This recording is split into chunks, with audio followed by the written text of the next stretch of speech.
Alors, aujourd'hui, nous sommes la date du Dalet Av, du 4 Av. C'est le jour de la naissance du Ohr HaChaim HaKadosh, qui est né au Maroc, Dalet Av, 1600, l'air vulgaire, 1696.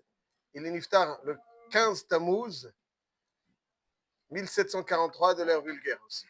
Donc, il est niftar à l'âge de 47 ans.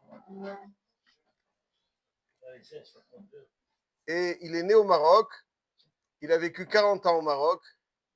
Et après, il est venu en Eretz Israël.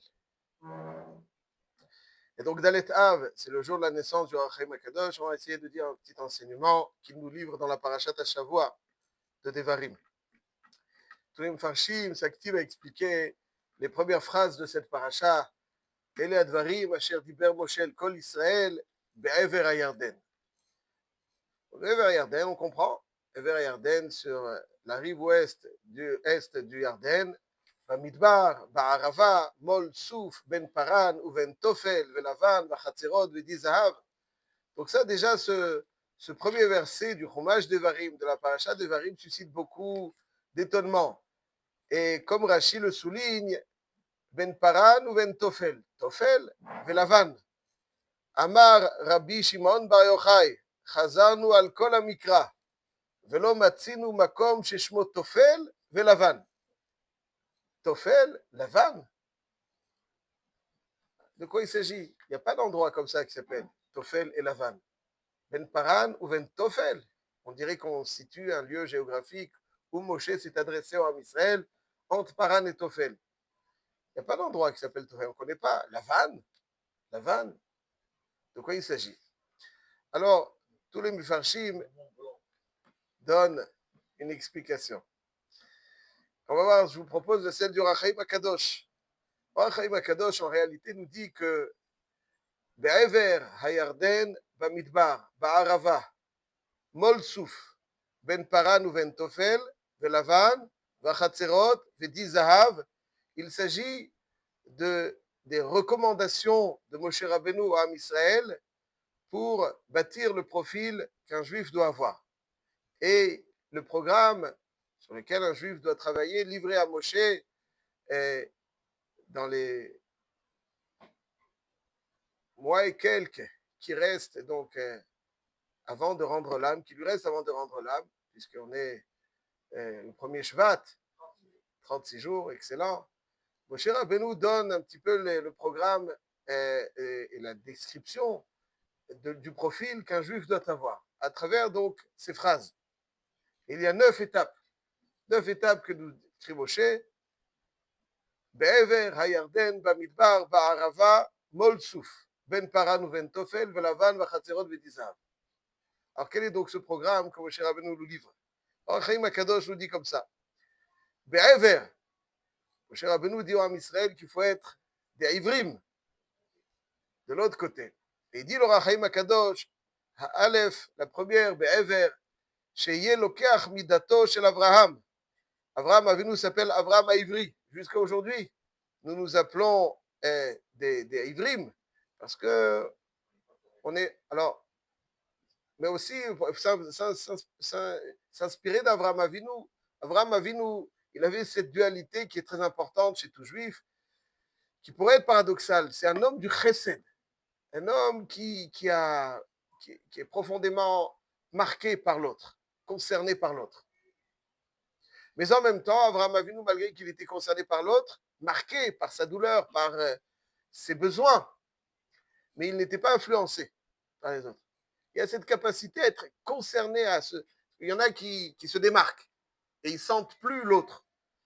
S'ils sentent plus l'autre, alors c'est normal qu'ils ne sont pas influencés par l'autre, mais ils sont déconnectés de l'autre.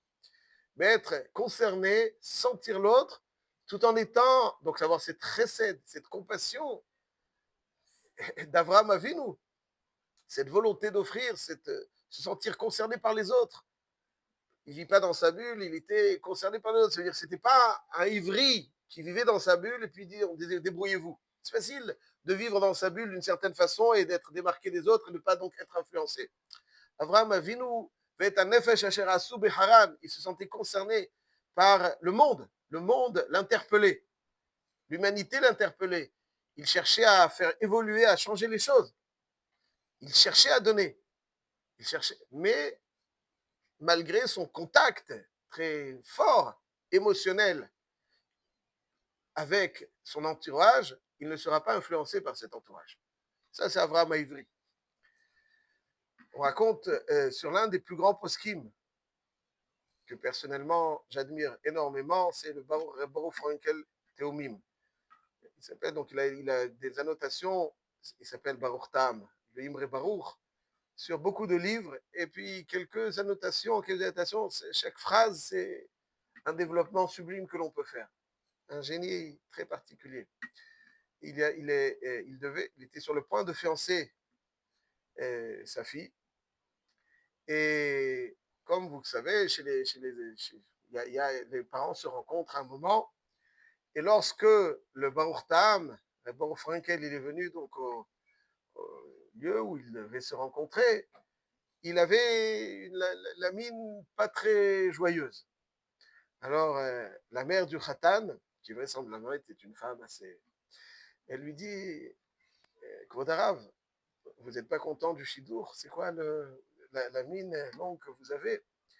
Ah, il lui dit, pas du tout, je suis très content du Shidour. Aval, j'ai appris que le puiseur d'eau de la ville, qui était un homme qui n'était pas très fortuné, qui était dans le besoin, et qui se démène tellement pour les gens de la ville, chaque jour à puiser l'eau, à leur amener, il est mal en point, il est alité, il ne pourra pas donc participer aux festivités de ce vort, donc ça me fait de la peine. Il fait tellement d'efforts pour tout le monde. Le jour où il s'agit de festoyer, il sera absent. Alors, la mère du Khatan observe le Baruch Tam, lui dit, Rebbe, vous savez qui vous êtes? Vous êtes le Rav d'une des villes les plus célèbres, des plus brillantes Talmidei Chachamim de cette génération, et le puiseur d'eau. Bon, ça va, il ne sera pas là.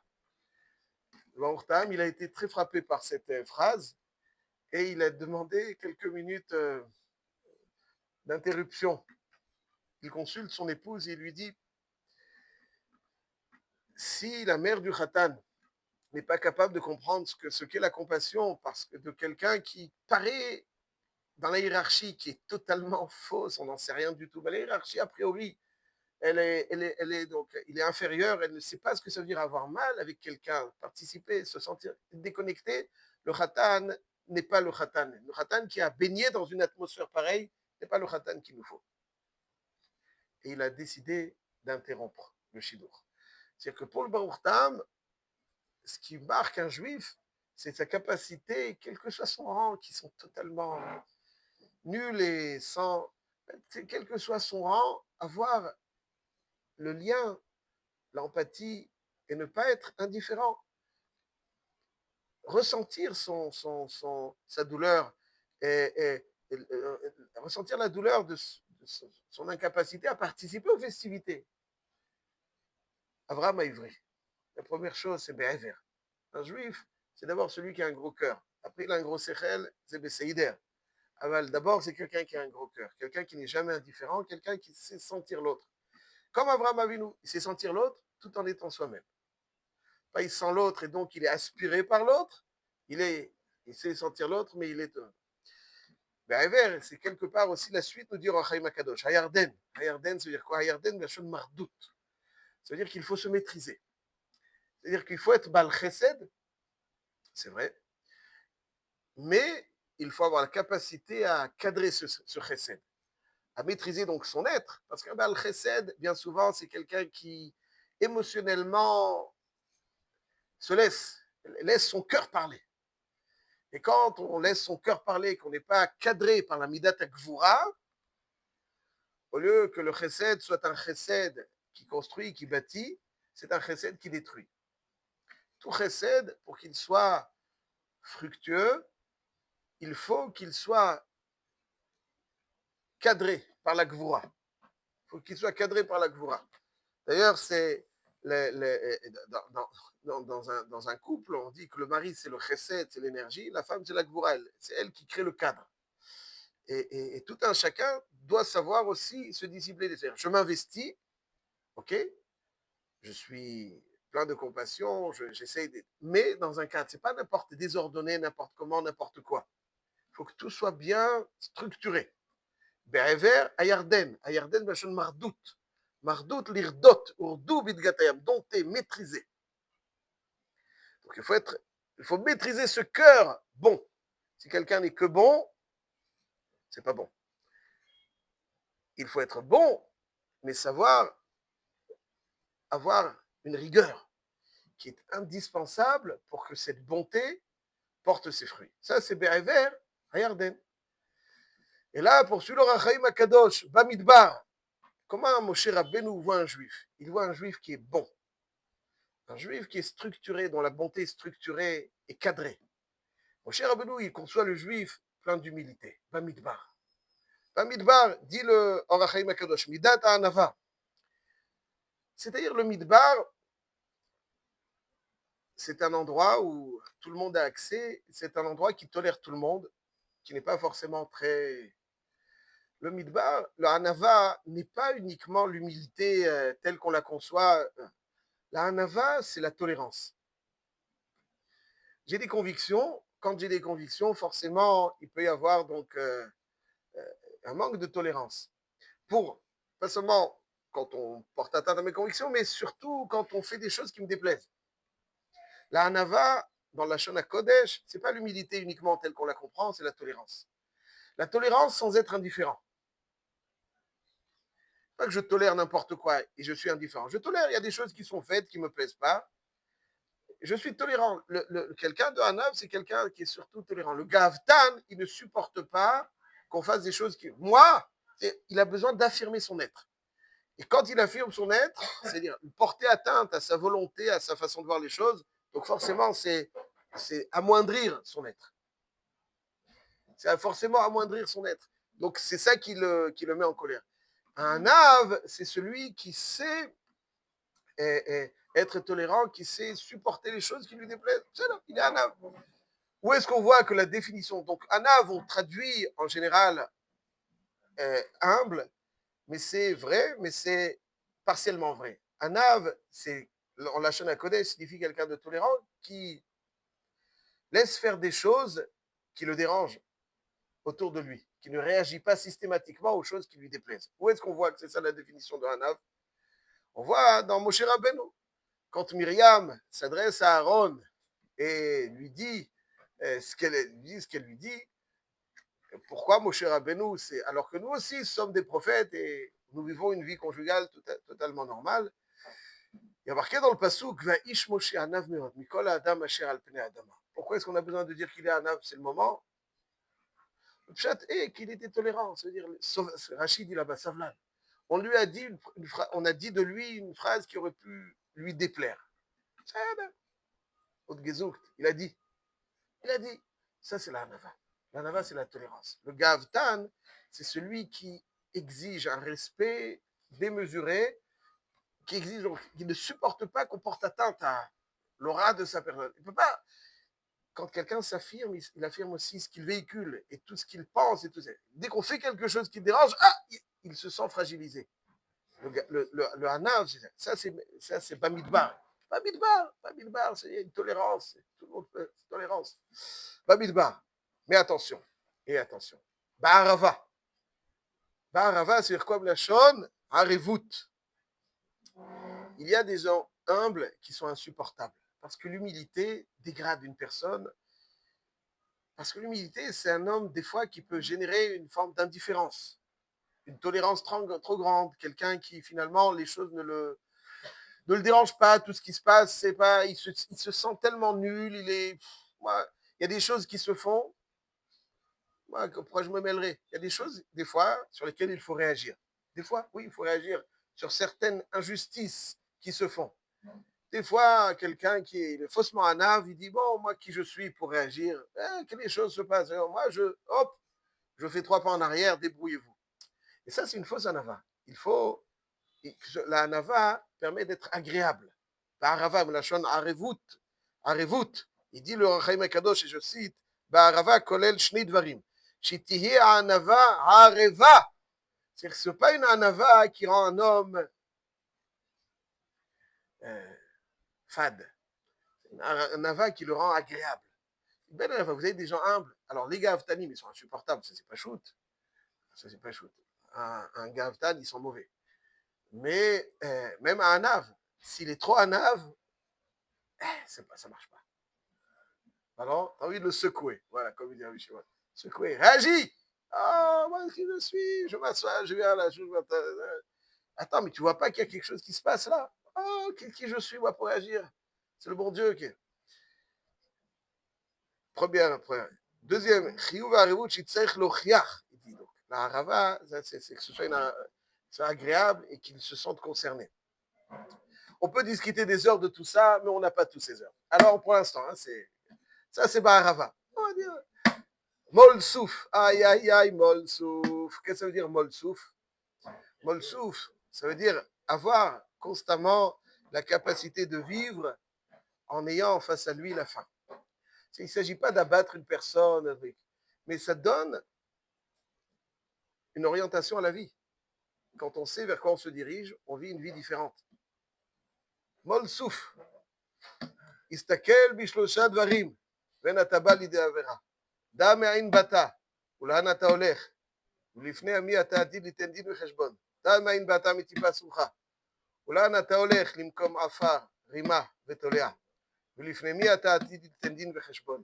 לפני מלך מלכי המלכים, הקדוש ברוך הוא. אלוהי, נשמה שנתת בי טהורה היא, אתה עבירתה, אתה יצרת, וכולי, ואתה עתיד ליטלה ממני, ולהחזירה. pourquoi est-ce que vous avez ליטלה ממני? Je commence le matin avec ça, le bon matin. Ata atilite la mimeni. Ata atilite la mimeni, c'est ce qui donne une orientation à ma journée. Molsouf. Donne une orientation. Être constamment en face. Personne n'échappe. Jusqu'à Triatamuti. Personne n'échappe. On peut oublier, se distraire. Mais la réalité est là. Inéluctable. Et celui qui a cette réalité, sans qu'elle la batte, qu'elle donne une orientation à sa vie, ça va vivre. Hachem Yarichemenu Batov, Shlotenu Banaimim, mais il faut savoir vivre. Il faut savoir vivre, avoir ça prêt. Ça, c'est Molsouf. Ben Paran ou Ben Tofel? C'est très intéressant. Paran, c'est la chaîne PR. Tofel, c'est Fad. Ça veut dire comme ça. Je dis très rapidement. Il peut y avoir deux profils qu'on côtoie. Il y en a pour qui tout est beau. Mais tout est beau. Tout le monde, il est beau, tout le monde, il est gentil. Paran. Et il y en a qui ne passent leur temps à critiquer. Ils ne veulent pas le coup. La jeune génération, elle est ce qu'elle est. Et les anciens, donc, qu'est-ce que. Là, Paran et Tofel. Il y a deux profils. Celui qui voit que le bien, il voit tout rose. Et celui qui voit que le noir. Il n'y a rien. Tout est critiquable. Tout, ok. Alors, qu'est-ce qu'il faut? Ben Paran ou Ben Tofel. Il faut être un peu des deux. Quelqu'un qui pense que tout est bon, ça reste un ego. Il faut avoir le sens de la critique. Aval, quelqu'un qui grogne, aussi, c'est pas bon. Il est amer. Tu peux pas. Hein? Il faut être Ben Paran ou Ben Tofel. Il faut savoir ce qu'il faut critiquer et il faut savoir complimenter ce qu'il faut complimenter. Il faut considérer ça. Ben Paran ou Ben Tofel. Il amène un passage du Chovot à l'Elvavot. Haparouche, Tza'alato befanav et da'agato belibo. C'est-à-dire qu'il faut savoir concilier. Le Parouche, il a toujours le visage rayonnant, même lorsqu'à l'intérieur, ça ne se passe pas au top. Il faut savoir alterner. Il faut savoir, c'est pas ou comme ça ou comme ça. Il faut savoir, des fois, on a des journées où on a été contrarié. Et alors, ça veut dire qu'on va faire la tête. Ça veut dire que ça, la tobe fanav, veda agato belibo, ben paran ou ben tofel, un homme équilibré. Pas un homme qui critique tout, ou un homme, d'un autre côté, qui dit tout est beau. Il n'y a que. Ok, on n'a pas besoin d'être marié pour ça. Ok, ça c'est ben paran ou ben tofel, velavan. C'est quoi velavan? Velavan, et ça c'est tel que Moshe Rabbeinu conçoit le juif, Lavan, c'est l'une des choses les plus difficiles, je pense. Avoir le cœur blanc. Lavan, avoir le cœur blanc. Il dit l'Or HaChaim HaKadosh, Lev tahor berali Elohim veruach nachon hadesh bikirbi. Ça veut dire qu'avoir le cœur blanc, c'est pas avoir un sentiment de vengeance, de rigueur. Essayez de nettoyer son cœur un maximum. Quelqu'un qui nettoie son cœur est un homme qui vivra bien, qui vivra heureux. Essayez de le nettoyer. Ça, c'est Lavan. חצרות, שבתי בבית השם כל ימי חיי לחזות בנועם השם ולבקר בהיכלו. חצרות, c'est חצרות השם, נחשפה וגם קלת נפשי לחצרות השם. C'est pas étudié comme ça. חצרות, c'est élire domicile au בית המדרש. חצרות, ודי זהב. pas avoir une course effrénée vers le זהב, vers די זהב. מה שצריך, צריך. אבל avoir une échelle de valeur juive est bien établie. Voilà donc les recommandations de Moshe Rabbeinu. La façon dont Moshe Rabbeinu imagine le juif et ce qui doit nous inspirer tel que l'Or HaChaim HaKadosh nous l'explique. Je viens plus. Ah, pardon.